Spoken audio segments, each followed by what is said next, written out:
여러분 반갑습니다. 전 세계에서 대한민국을 여러 측면에서 부러워하는데 그 중에 하나가 잘 갖추어진 의료보장 시스템입니다. 이 의료보장 시스템이 몇 년간 상당한 혼란을 겪고 훼손되기도 했지만 아주 빠른 시간 내에 정상을 회복해 가고 있는 중입니다.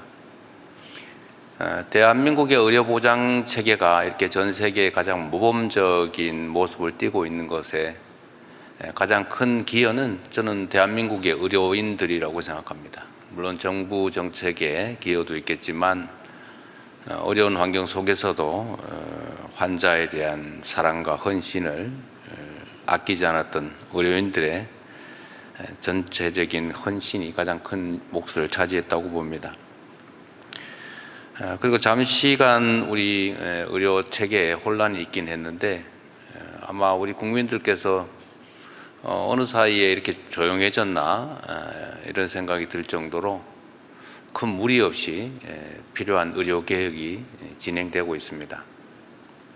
온 국민의 걱정거리였던 의대 정원 문제도 우리 정은경 우리 장관님을 비롯한 복지 관련 공무원 또 정치권의 도움으로 그리고 우리 교회의 협조로 큰 성과를 냈습니다.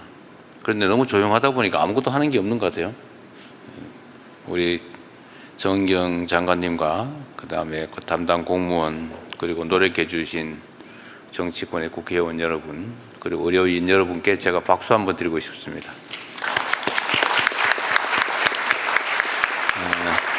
사실 이게 개혁이라고 하는 게 쉽지가 않죠. 기존에 가지고 있던 이해관계도 있는데 이걸 조정해야 되고 이해관계의 조정은 필수적으로 빼앗기는 측이 있게 되죠. 이 점을 서로 잘 이해하고 또 설득하고 수렴해서 일정한 결론에 이르는 과정에 대체적으로 매우 난폭한 모습이 연출됩니다. 그러나 그렇게 하지 않고 원만하게 서로를 존중하고 조정하면서 일정한 합의에 이르는 것은 모두의 노력이 필요합니다. 그리고 인내도 필요하죠. 그래서 이번 전체가 다 완료된 건 아니지만 의료계획의 중요한 부분을 차지했던 의대 정원 문제나 또 공공 지역 필수 의료 확보의 문제가 이렇게 상당한 진척을 이루게 된 것은 매우 큰 아주 바람직한 성과라고 생각합니다.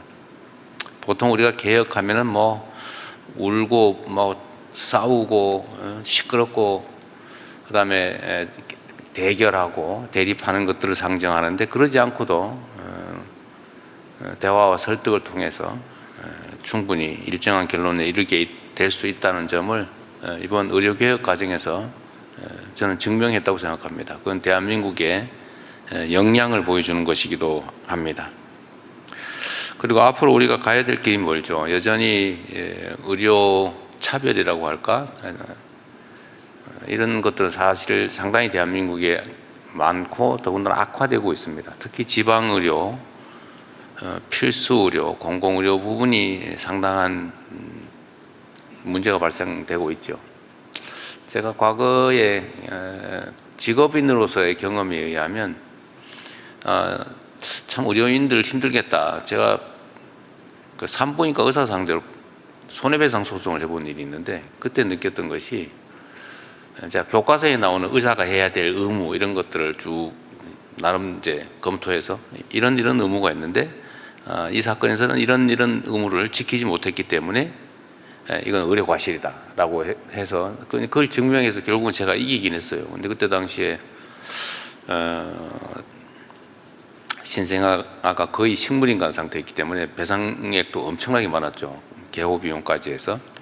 그러면서 사실은 제가 재판을 이기긴 했는데 그때 든 생각이 야, 이 교과서에 있는 대로 다 하려고 그러면 이 돈으로는 도저히 할 수가 없는데 그러니까 소위 이제 인정되는 의료 수가라고 하는 게 있지 않습니까? 그건 5분 단위로 무슨 산소 포화도를 체크해야 되고 맨날 지키고 있어야 되는데 할 수가 없는 거예요. 그걸 하면 그때 당시에 인정된 치료비로는 도저히 그렇게 할 수가 없어요. 이러다가 산부인과 가서 안 하고 싶겠다 이 생각이 들었는데 결국은 십수년이 지나면서 현실이 되고 말았습니다. 산부인과에서 요새 상과를 안 하려고 그런다면서요. 위험해서. 그래서 그때 든 생각이 내가 법정에서 이렇게 의사의 과실을 주장하고 있긴 하지만 이 과실, 즉 주의 의무를 지키기 위해서 필요한 기본적인 여건이 갖추어져 있냐, 이건 아닌 것 같다. 오히려 국가가 배상해야 되는 거 아닐까, 뭐 그런 생각을 제가 한때가 있었는데, 지금도 그 경험 때문에 현장의 의료인들이 이런 위험 영역에서 회피하고 싶어하는 그런 심정을 상당 정도 이해를 합니다. 그리고 또 한 가지는 이런 측면들도 있죠. 무슨 의료사고가 발생하면 법정에서는 이기기가 어렵다 보니까 사실 매우 어렵거든요. 그 병원 앞에 진치고 이렇게 뭐 시위하고 망신 주고 괴롭히고 막 이런 게 또 일상이어서 분쟁이라고 하는 게 이런 방식으로 접근하고 해결되는 게 과연 맞느냐, 이런 생각도 해본 일이 있습니다. 그러다 보니까 이제 또 위험한 수술 이런 걸 또 안 하게 됐죠. 결국 최근에 생긴 일종의 공공의료 공백이나 아니면 뭐 필수 의료 공백, 뭐 지방 의료 공백은 경제적 측면이 좀 강하니 그렇다 치더라도 이 두 가지 문제는 제도적으로 보완이 돼야 근본적인 문제 해결이 되겠다, 그런 생각을 하게 됐습니다. 지금도 그 생각은 변함이 없어요. 그래서 제가 계속 국무회의에서도 가끔씩 이런 얘기를 하는데, 수가 체계를 합리화하는 게 일단 중요하겠다. 의료 수가 제도라고 하는 게 정말로 제대로 책정되어 있느냐. 또 한 가지는 공공의료를 확장을 하려면 국가 공동체의 책임을 확실히 강화해야 되겠다. 이거 개인의 돈을 버는 영역으로 다 남겨두고 거기에 도덕과 공적 책임을 요구하는 것이 과연 유효한가, 이런 생각도 하게 됐습니다. 그런 문제도 좀 고민을 같이 해보면 좋겠습니다. 그래서 공공의료, 필수의료 문제는 정부의 책임을 좀 강화하는 방향으로 우리가 정책 검토를 계속하고 있고, 또 그 측면에서 의대 증원도 지금은 지역으로 조금만 증원했다고 하신 거죠. 지역 의사제로만 증원했습니다. 네. 그게 일종의 타협 아니었는데 또 5년 지난 다음에 또 필요한 영역을 강화할 수가 있겠죠. 지방의료 부분은 뭐 우리가 모두 알고 있는데 전국이 전부 서울 인근에 큰 병으로 몰리고 있다고 합니다. 수요와 공급이 다 한쪽으로 몰리고 있는 상황이죠. 어떻게든지 이 문제를 해결해야 되는데, 이 해결 역시도 결국 공적 역할을 강화하는 데서 가능할 것이다, 이렇게 생각합니다. 뭐 의료 문제만큼 우리 국민들의 삶에 영향을 미치는 부분도 없고, 또 우리 국민들이 관심 가지는 중요한 영역 중에 하나입니다.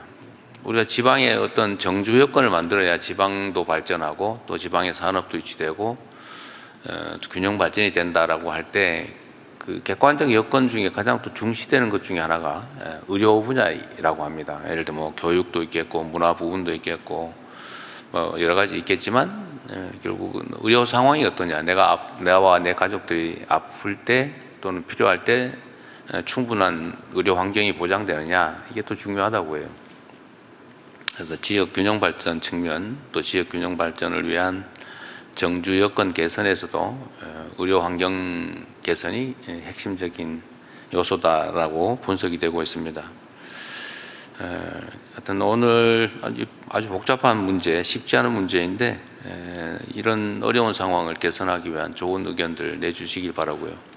또 정부 당국 입장에서도 현장의 목소리를 최대한 반영해서 합리적이고 또 실현 가능한, 그러면서도 공적 책임을 강화하는 방향으로 제대로 된 의료 정책이 만들어지길 바랍니다. 어려운 시간 내주신 여러분들 감사드리고요. 가급적이면 의견은 요약해서 핵심을 중심으로 많은 사람들이 의견을 낼 수 있게 도와주시면 좋겠습니다. 고맙습니다.